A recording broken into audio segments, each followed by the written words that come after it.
네, 이번 두 번째 시간에는 흡연의 폐해에 대해서 알아보도록 하겠습니다. 담배가 우리 신체에 여러 가지 안 좋은 영향과 질병을 일으킨다는 거 알고 계시죠? 그래서 담배가 우리 몸에 어떠한 안 좋은 영향을 끼치는지 살펴보도록 하겠습니다. 자, 먼저 청소년들이 흡연을 했을 때 어떤 일이 생길까인데요. 일단 여러분들은 아직 성인이 되지 않았고 미성년자인 상태입니다. 2차 성징 기간으로서 굉장히 성인이 되기 위해서 몸이 열심히 커나가고 있는 단계이고 세포나 조직이 미성숙한 상태입니다. 담배에 안 좋은 4,000가지의 화학물질이 들어왔을 때에는 미성숙한 세포에 훨씬 더 타격이 크고 여러분들의 성장에 큰 방해가 된다라고 할 수 있겠죠. 그리고 어렸을 때 담배를 시작하면 니코틴에 노출되는 시간이 훨씬 길어집니다. 예를 들어서 14살에 담배를 시작한 사람과 20살에 담배를 시작한 사람을 비교하고 봤을 때에는 이 14살에 시작한 사람이 훨씬 더 담배를 많이 피웠고 니코틴 노출 시간이 길어지고 그렇다면 중독이 더 심해지겠죠. 그럼 나중에 담배를 끊기도 힘들어지고 그리고 어렸을 때 담배를 피웠기 때문에 우리 몸에 안 좋은 물질들이 더 오랫동안 쌓일 수밖에 없는 것이죠. 자, 그리고 세 번째는 여러분들의 뇌 발달에도 안 좋은 영향을 끼칩니다. 지금 여러분들은 아무래도 공부를 열심히 하는 그런 단계인데 담배를 피우다 보면 일산화탄소라고 하는 그 물질 때문에 뇌에 산소 공급이 안 됩니다.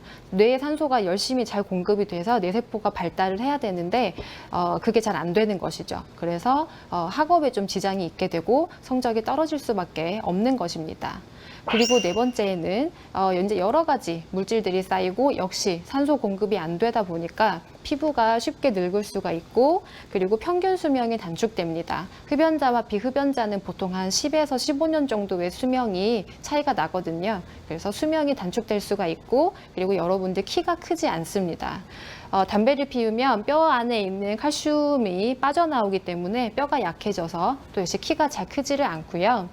자, 그 다음에 담배로서 또 하나의 의미 있는 것은 관문약물이라는 것입니다. 자, 게이트는 문이라는 뜻이죠. 담배라고 하는 하나의 게이트를 열면 그 다음 단계의 금기를 깰 수 있기가 훨씬 더 쉽다는 것입니다. 우리나라는 청소년들이 담배를 피우는 것은 현재 불법이고 법으로서도 금지가 되어 있죠. 근데 흡연 금지라는 그 금기를 한번 깨고 나면 그 다음 금기인 술을 접하기가 또 쉬워지고 또 술을 한번 접하다 보면 그 다음 금기인 또 다른 것들을 접하게 된다는 것이죠. 그래서 흡연이 단순히 흡연자의 몸만 나빠지는 것이 아니라 좀 더 폭넓게 생각을 하셔야 된다는 겁니다. 그리고 또 건강에 안 좋은 여러 가지 생활 습관들 그리고 또 여러 가지 일탈 행위 이런 것들이 또 담배하고 연관이 되어 있기 때문에 청소년 흡연은 더 좋지 않다라고 얘기를 할 수가 있습니다. 자, 두 번째 여성 흡연인데요. 여성이 흡연을 했을 때에는 남성에게서는 볼 수 없는 그런 문제들을 여성들에게서 보이고요. 뭐 자궁경부암이라든지 생리가 일찍 끝나는 조기 폐경이라든지 아니면 골다공증 이러한 것을 겪을 수가 있고 가장 큰 문제는 임산부 흡연이라고 할 수 있겠습니다. 임신을 해서 배가 이렇게 부른 상태에서 뱃속에 태아가 있는데 담배를 피우는 것은 태아에게 너무나 좋지 않겠죠.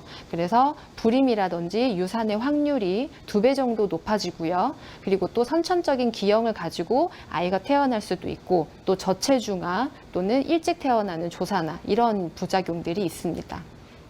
자, 그리고 요즘에는 이제는 담배를 피우면 취직도 힘들어지는 그런 시대가 왔습니다. 자, 요즘에 기업들은 그 입사 지원 서류를 쓸 때 뭐 이름부터 해서 쭉 여러 가지를 쓰겠죠. 근데 거기에 흡연 여부를 쓰는 칸을 만드는 기업들이 늘어나고 있습니다. 그래서 비흡연자에게 좀 더 점수를 주고 비흡연자를 우대하겠다. 우리가 직원들을 뽑을 때 그런 것들이고요. 또 이미 취직은 했지만 회사원으로서 열심히 일을 하고 있는데 직원들의 어떤 건강과 여러 가지를 생각을 해서 금연을 권장하는 회사들도 역시 늘어나고 있습니다. 아마 뉴스에서 보셨을 거예요. 그래서 금연 서약서를 직원에게 받고 금연 서약서를 어길 시에는 예를 들면 금연 장소인데 여기서 담배를 피웠다든지 금연을 실패했다든지 예를 들면 그러면 이제 벌금을 낸다든지 아니면 승진할 때에 불이익을 주는 인사상에서도 여러 가지 또 불이익을 받습니다. 그래서 갈수록 흡연자들이 설 자리가 좁아지고 있는데요. 한 번 피우면 끊기 힘들기 때문에 이런 어려움을 겪기 전에 애초에 담배를 시작하지 않는 여러분들이 돼야 되겠습니다. 이번 시간은 여기까지 하겠습니다.